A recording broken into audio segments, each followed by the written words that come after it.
The Galactic Union's fleet assembled in the silent expanse of space, casting long, ominous shadows across Earth. Their ships, masterpieces of interstellar engineering, were lined with sleek metallic edges and illuminated by lights that cut through the darkness like the eyes of a predator. This armada was not here to negotiate or trade. It was here to display power and demand submission.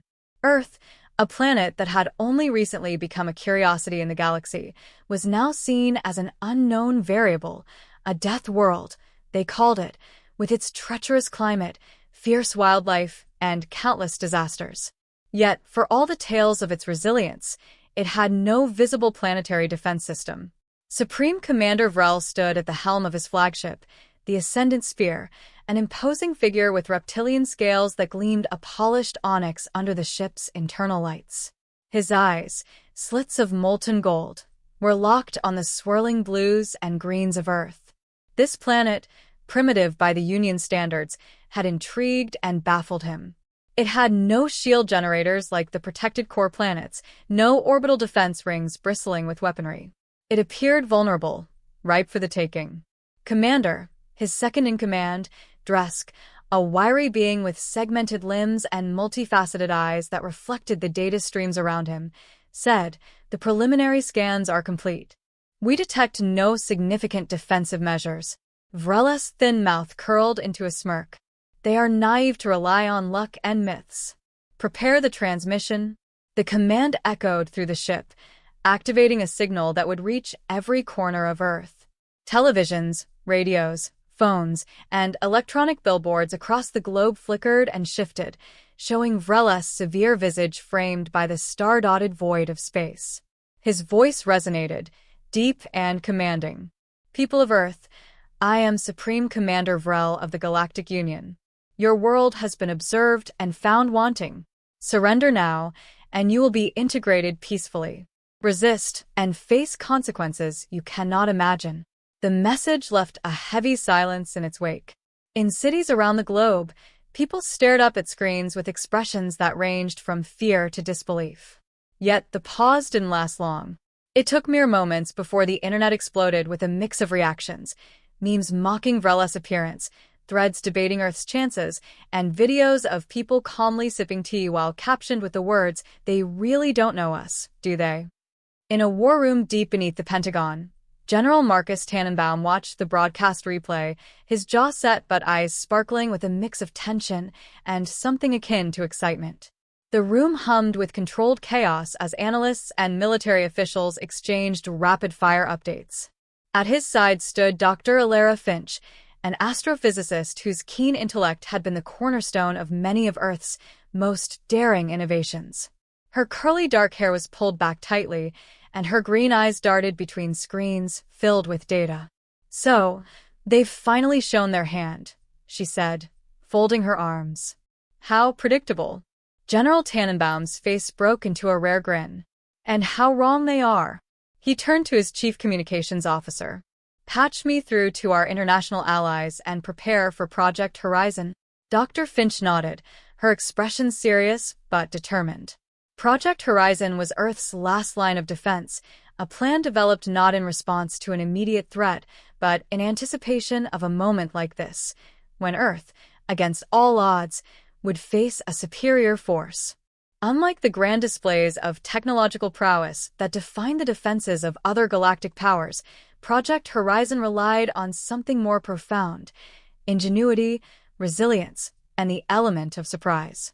In the skies above Earth, the Union's fleet began its approach, engines glowing blue as they cut through the void. On board the Ascendant Sphere, Dresk reported, "All systems are prepared for Phase 1. We await your command." Vrela's golden eyes narrowed. "Begin." On Earth, the first sign of the fleet's action came as streaks of light crossed the night sky, like shooting stars but far too deliberate and synchronized. The world watched as beams of energy fired from the Union ships, not aiming to destroy, but to demonstrate their overwhelming superiority. The beams struck targeted locations, deserts, oceans, and remote areas, creating vast plumes of steam and shockwaves that rattled buildings miles away. But before panic could take hold, Earth's response began. From deep within the crust, satellites that had once served as relics of communication networks now hummed to life. These were not just satellites. They were part of a vast network called the Veil Array, a project long kept secret. Devised by Earth's top scientists, it was an electromagnetic disruption field capable of interfering with even the most sophisticated alien technology. Dr. Finch's brainchild, it harnessed the chaotic energy of the solar wind and turned it into an invisible barrier. In the Union's fleet, confusion erupted. Panels sparked and glowed red as warnings blared across consoles. "Commander," Dresk shouted, his compound eyes wide with shock. "Our weapon systems and propulsion are failing." Vrela's scales flushed darker as he snarled. "What treachery is this? Find the source and neutralize it." But it was too late. The Veil Array's interference rippled through the fleet, neutralizing targeting systems and reducing shield outputs to a mere flicker. What had moments before been a synchronized dance of power now turned into chaos as ships drifted, colliding gently and spinning out of formation. General Tannenbaum's voice echoed across a broadcast channel that had now overridden the Union's network. His image, stern and commanding, appeared on every active screen in the fleet. "Supreme Commander Vrel, you have underestimated Earth. You've mistaken our patience for weakness, our quiet for submission. But we are far from defenseless." Vrela's glare darkened as he faced the unthinkable. Earth, this seemingly backward world, had incapacitated one of the greatest fleets ever assembled without a single shot fired. Whispers among the crew grew louder, fear seeping into even the most battle-hardened soldiers. As the Union fleet scrambled, a new sound filled their ships, a broadcast originating from Earth's own people. Music. A blend of triumphant, defiant anthems played across frequencies, filling the command decks with a human touch that was at once alien and deeply unsettling. It was as if Earth was reminding them that they were more than just numbers and data. They were living, breathing beings who fought not just with weapons but with heart. Dr. Finch leaned back in her chair, watching as data streams confirmed the disruption was holding. "They didn't see it coming," she whispered to General Tannenbaum. "They never expected us to fight like this." "No," Tannenbaum agreed, eyes fixed on the screens showing the faltering fleet. "They never did." Vrela's composure cracked, rage and disbelief warring in his expression. "Signal a retreat," he ordered finally, the words tasting bitter. "We will regroup and find out how they did this." Dresk's limbs shivered with something that might have been relief. "At once, Commander." And so, as the ships of the once proud Union fleet turned away, battered not by fire, but by the intangible force of human ingenuity, Earth watched with lifted spirits.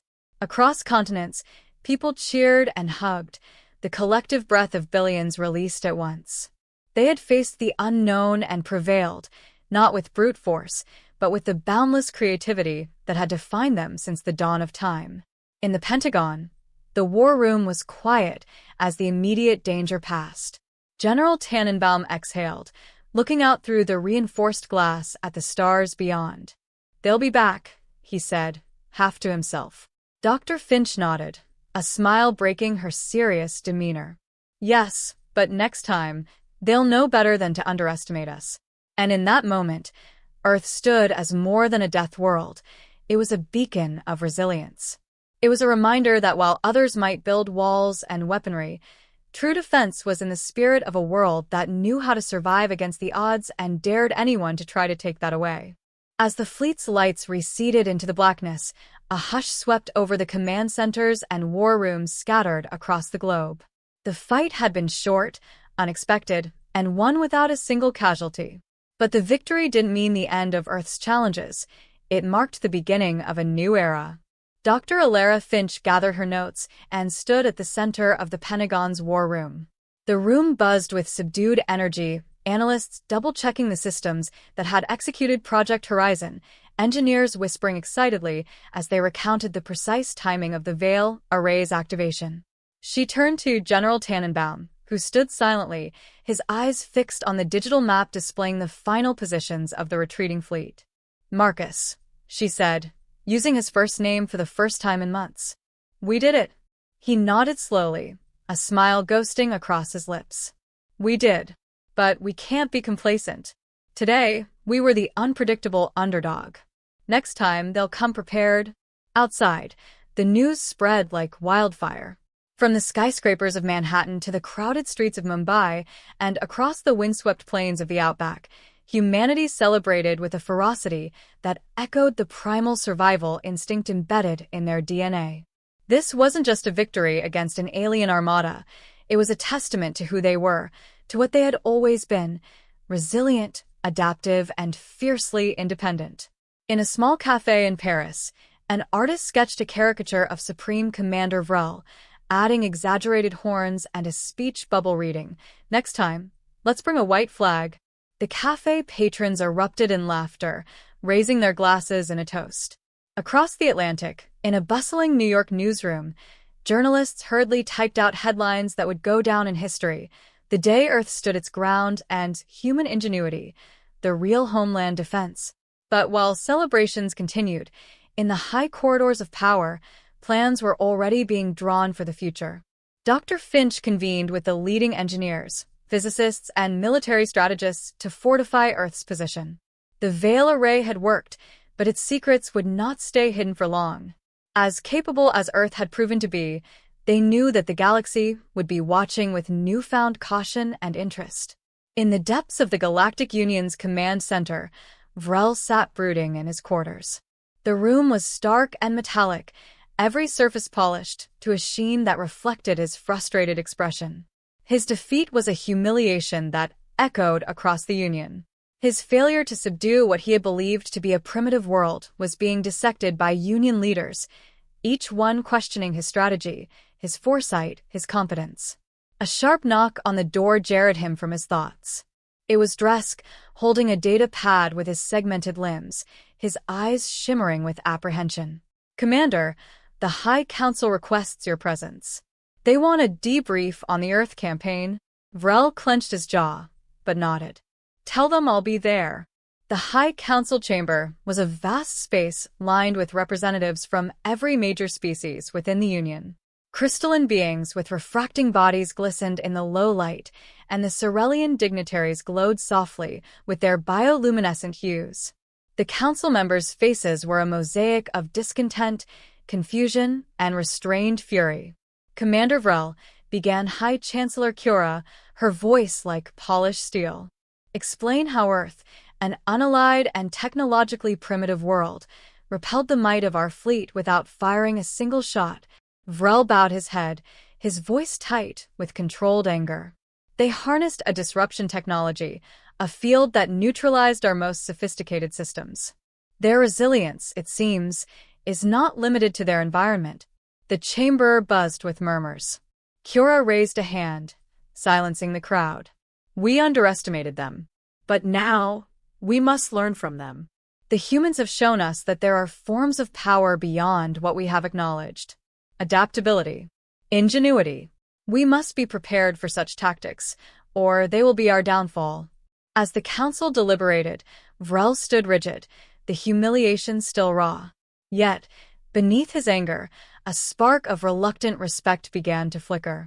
The humans had surprised him. They had not only defended themselves, they had done so with a creativity that no amount of traditional warfare could have predicted. Back on Earth, General Tannenbaum met with leaders from allied nations.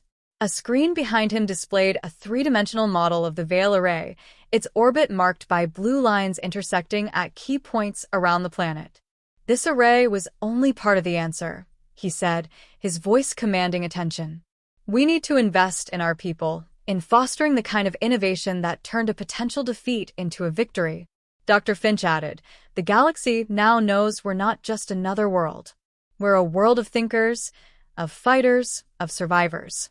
But we can't rest on this victory. We need to be prepared for what comes next." And what came next was inevitable. Over the following months, Earth entered a new chapter, one marked by heightened surveillance and a cautious approach to the broader galaxy. Alien diplomats who once regarded Earth with thinly veiled skepticism now treated its representatives with newfound respect and sometimes wariness. Earth scientists, led by pioneers like Dr. Finch, were invited to collaborate on projects that pushed the boundaries of existing technology and expanded the Union's understanding of unconventional warfare. But not everyone in the galaxy was pleased. On distant, shadowed worlds, whispers of Earth's defiance spread. Empires that had long plotted their dominance reconsidered their strategies. Small, agile factions sought out Earth's alliances, hoping to learn from their unconventional methods.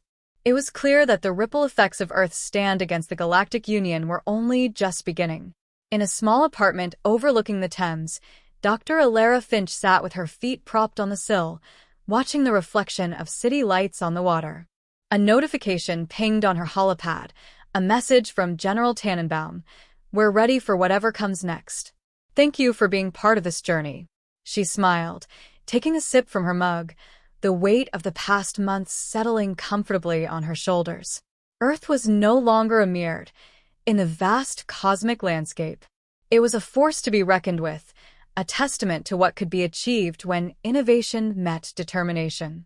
And as the stars twinkled above, one thing was certain: the galaxy would think twice before underestimating the death world that needed no shield. The months that followed Earth's defiant stand against the Galactic Union were a blur of change, challenge, and transformation. Diplomatic envoys from previously distant and aloof star systems began to arrive, their ships gliding into Earth's orbit with a mix of curiosity and caution. What had once been a planet regarded as an uncharted and volatile anomaly was now seen as a critical player in the galaxy's balance of power. General Marcus Tannenbaum stood at the observation deck of Earth's newly fortified orbital command station, Aegis Prime. It was a station designed not as a show of offensive power, but as a nerve center for coordination, communication, and strategy. Below him, Earth's atmosphere glowed in shades of deep blue and green, a serene sight that belied the undercurrent of tension still lingering after the Union's retreat. "General, the Cerellian ambassador has requested an audience," an officer said, breaking the silence. Tannenbaum turned, the lines of his face softening with interest. The Cerellians had been among the few species that openly admired Earth's approach, seeing in it a reflection of their own adaptive philosophies. "Show her in," he replied. The ambassador, a tall being with skin that shimmered like liquid silver and eyes that seemed to hold galaxies within them, entered the room gracefully. Her name was Lyrian, known for her diplomatic acumen and keen intellect. She bowed slightly, a gesture that Earth had come to recognize as a sign of deep respect. "General Tannenbaum," she said, her voice smooth and melodic, "it is a rare thing for a world to shift the galaxy's understanding overnight. Earth has done just that." Tannenbaum nodded, a slight smile tugging at the corner of his mouth. "It wasn't our intention to make a spectacle of ourselves, Ambassador Lyrian. But we won't apologize for surviving." Lyrian's eyes brightened, catching the light. "Nor should you. But with recognition comes risk. The Union is not the only force in this galaxy that seeks to subdue what it cannot control. Others will come, drawn by Earth's defiance and potential." He sighed, knowing she was right. Earth's victory had painted a target on its back. But it was also an opportunity. Then we must be ready to forge alliances, not just to defend ourselves, but to reshape how this galaxy perceives power. We need to teach them that it's not just in fleets and weapons but in unity and innovation. Lyrian's gaze turned serious. "There are whispers of factions who are displeased with the Union's defeat. Rogue elements who may seek to prove themselves by striking where they think Earth is weak. Let them come," Tannenbaum said, steel in his voice. "We'll be ready." Meanwhile, Dr. Alara Finch was deep in the laboratories of the United Nations Space Research Facility, her mind racing with the possibilities that had arisen from the Veil Array's successful deployment. She was joined by a coalition of Earth's brightest minds, as well as guest scientists from allied species eager to learn Earth's methods. The room hummed with energy, filled with holographic projections of theoretical constructs, streams of data, and discussions that bridged language barriers and cultures. A Cerellian physicist named Oloris, with skin that rippled in soft waves of color, watched a projection of the Veil Array with fascination. "It's incredible how you turned an overlooked technology into a tactical advantage," he said. We never thought to use electromagnetic fields in such a dynamic way. Finch smiled, fingers typing rapidly as she made adjustments to a new schematic.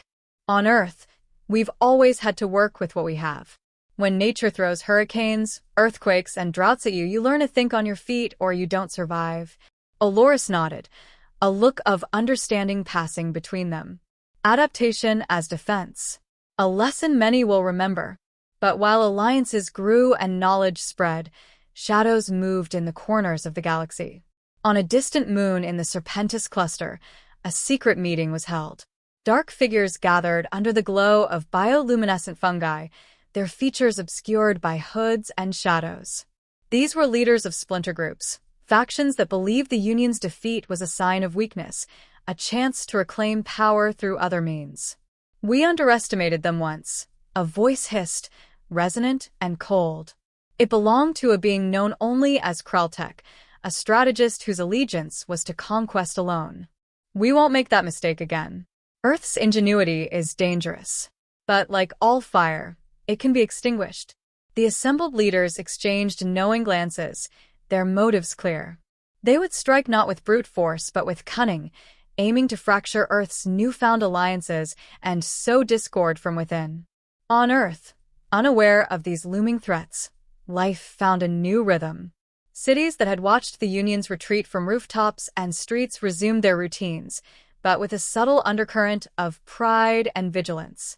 Children who had stared at the sky that day now played games in which they pretended to be defenders of the planet, shouting commands and laughing with the innocence that only comes after fear has been overcome.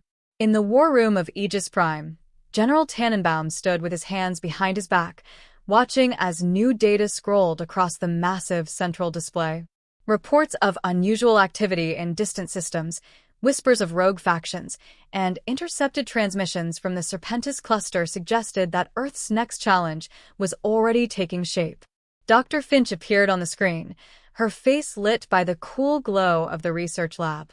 Marcus, we've developed a new prototype. It's not just offensive this time. If they come again, we'll be ready to show them that our ingenuity doesn't just stop at shields. Tannenbaum's lips curved into a smile. Good. Because in this galaxy, survival means staying one step ahead. And so, as Earth prepared for what lay ahead, its people did so not with fear, but with the same spirit that had carried them through every challenge since the dawn of their existence. They were ready to face the unknown, ready to prove that their greatest defense was not in weapons or walls, but in the indomitable will of a world that knew how to stand its ground, no matter the odds. In the vast, star-strewn canvas of space, Earth glimmered not just as a speck of blue and green, but as a beacon of resilience that dared any who watched to challenge it once more. And for the first time, the galaxy knew that doing so would come at a cost. The days passed in a whirlwind of preparation and vigilance. Reports of unusual movements in the far reaches of the galaxy streamed into Aegis Prime, and General Tannenbaum, now a symbol of Earth's newfound resolve, kept his eyes fixed on the data feeds. There were signs of rogue alliances forming, whispers of coordinated efforts aimed at undermining Earth's alliances and sowing chaos. It was clear that Earth's victory had not only rattled the Galactic Union but also drawn the attention of those who thrived in the margins of power, pirate kings, mercenary lords, and rogue strategists who saw an opportunity to reshape the galaxy in their image. Dr. Alara Finch worked tirelessly alongside her team, refining Earth's defenses and preparing new contingencies. The Veil Array was enhanced with updated algorithms to counter any potential adaptations from foes who studied their last stand. But it wasn't just about defense anymore. Finch's mind was buzzing with possibilities, ways to turn Earth's adaptability into an offensive force, something that could repel an invasion before it even started. One day, an unexpected transmission arrived at Aegis Prime. It bore the encrypted signature of a clandestine source within the Union, a signal so faint it had barely registered on their sensors. Tannenbaum and Finch gathered in the command center, where technicians worked to decode the message. Whoever sent this risked a lot, Finch muttered, watching as the code unraveled into coherent data. The screen flickered, and a holographic image of an alien appeared. The being was tall and gaunt, with skin that shimmered dark purple and eyes like pools of black oil. "I am Kayles, former strategist of the Galactic Union," the hologram said, voice smooth and deliberate. "I have witnessed the arrogance of my commanders and the price they paid for underestimating your world. But there are those in the shadows who will not make that mistake. They are coming for you, and they bring something more dangerous than warships. They bring manipulation, deception, and betrayal." Tannenbaum's jaw clenched. He had suspected as much, but hearing it confirmed sent a chill through the room. "What do they want?" he asked aloud, though Kayles' recording continued, oblivious to the question. "They seek to fracture your alliances, to turn your friends into foes and make you fight battles on all fronts, not just in space, but within your own ranks. Beware the Serpentis Accord. They are not a coalition of nations, but a brotherhood of opportunists who will use any means necessary to see Earth fall." The hologram flickered and vanished, leaving a silence that felt heavy with implication. Finch exchanged a glance with Tannenbaum, her eyes narrowed. "This isn't just a test of our technology, Marcus. This is a test of our resolve." Across the galaxy, on the shadowed moon of Serpentis IV, Kraltek and his rogue council finalized their plans. The dim cavern in which they met was lit only by the eerie glow of bioluminescent fungi, casting shifting shadows across the jagged walls. Maps of Earth and its known allies were projected in the center of the space, dotted with marks indicating key vulnerabilities. Kraltek, a wiry being with scales as black as deep space and eyes that glimmered with cold calculation, spoke in a voice that carried the weight of conviction. "We will not challenge them head-on. We will make them turn on each other, make them question their alliances and their own strength. When they are divided, when doubt erodes their unity, that is when we strike." The council members nodded, each one a leader of their own fleet or faction, beings who had carved power from the chaos left by the Union's faltering grasp. They knew that if they succeeded, Earth's triumph would be a fleeting footnote in history. Back on Earth, the first signs of the Serpentis Accord's influence began to show.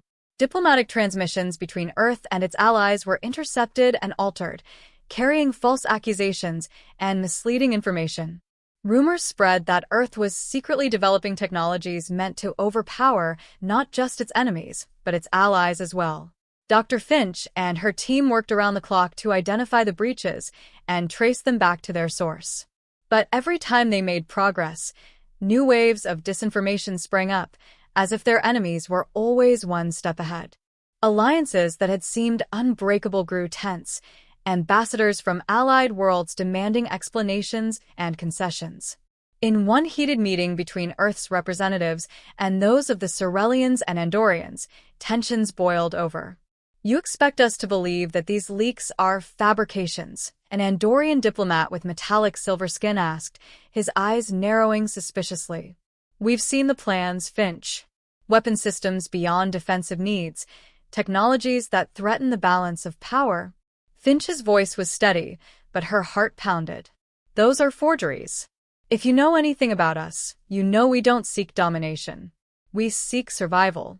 "Survival at what cost?" the Andorian pressed. General Tannenbaum, who had been listening silently, stepped forward. "At whatever cost it takes to ensure that no power, rogue or otherwise, decides that Earth can be picked apart. We fought once without taking a life. We intend to keep it that way, but only if we're not forced to do otherwise." The room fell silent, and the tension settled into an uneasy truce. But it was clear, Earth's alliances were on the brink, teetering between trust and suspicion. Dr. Finch's team finally located the source of the interference, a relay network hidden deep within the asteroid fields of the Serpentis cluster. It was a daring location, shielded by natural and artificial means, nearly impenetrable. Plans were drawn up for a reconnaissance mission, led by Earth's best pilots and supported by the Cerelians who had grown to trust Earth's motives once more. As the mission prepared to launch, Tannenbaum addressed the crew. "This is not just about Earth. It's about proving that we stand by our allies, that we will not be broken by lies or threats. We will find those who seek to divide us, and we will show them that Earth's strength is not just in its technology or tactics, but in the unity of its people and its friends. The ships departed, streaking through the dark void toward the asteroid belt. The galaxy held its breath as the first real test of Earth's alliances unfolded, knowing that this battle, fought in shadows and whispers, would determine the future of a world that had already proven itself once, but needed to do so again. And as they flew, Earth's message was clear. They were more than a death world. They were a beacon that would not be extinguished by schemes or fear.